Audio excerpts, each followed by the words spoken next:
Big boss season 7 live അപ്ഡേറ്റിലേക്ക് വരാം. Big ബോസിൽ അനുമോളും ആദിലയും കൂടെ കിടക്കുവാണ്. അപ്പോൾ ആദിലയുടെ അടുത്ത് അനുമോൾ പറയുവാണ്, ഷാനവാസിക്ക ഇല്ലേ, ഷാനവാസിക്ക ഇതൊന്നും പറയണമെന്ന് വിചാരിച്ചതല്ല, പറഞ്ഞു പോയതാണ്, അതുപോലെയാണ് എൻ്റെ കാര്യവും എന്നൊക്കെ അനുമോൾ പറയുവാണ്.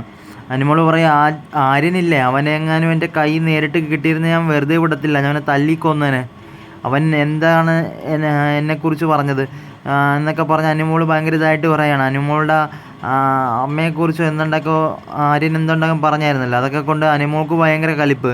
അനുമോൾ ഭയങ്കര കലിപ്പിൽ പറയുമോ, എൻ്റെ കയ്യിലെങ്ങനെ അവനെ കിട്ടിയിരുന്ന ഞാൻ വെറുതെ വിടത്തില്ലായിരുന്നു, ബിഗ് ബോസ് വീടായിപ്പോയി, ഇതിൻ്റെ പുറത്തെങ്ങാനും വെച്ചാൽ അവൻ അങ്ങനെ പറഞ്ഞിരുന്നെങ്കിൽ ഞാൻ അവനെ പഞ്ഞി കിട്ടേനെ, വെറുതെ വിടത്തില്ല എന്നൊക്കെ പറഞ്ഞ് അനുമോൾ ഭയങ്കരമായിട്ട് ചൂടായി കരഞ്ഞിട്ടൊക്കെയാണ് സംസാരിക്കുന്നത്. അപ്പോൾ ഇതെല്ലാം കേട്ടിട്ട് ആദില ഇതെല്ലാം വിശ്വസിച്ച് കേട്ടാണ്ട് കിടക്കുവാണ്. ആദില എല്ലാം കേൾക്കുന്നുണ്ട്, പക്ഷെ ആദില ശ്രദ്ധ കൊടുക്കുന്നുണ്ടോ എന്ന് അറിയത്തില്ല. ആദില ഇതെല്ലാം കേട്ട് ചുമ്മാ കിടക്കുകയാണ്. അപ്പോൾ ആദിലയുടെ അടുത്ത് അനുമോൾ പറയുവാണ്, ഞാൻ ഒരിക്കലും വെറുതെ വിടത്തില്ല, ഞാൻ പുറത്തെങ്ങാനും ആയിരിക്കണം, എൻ്റെ കൈ കിട്ടിയവനെ വലിച്ച് കീറും.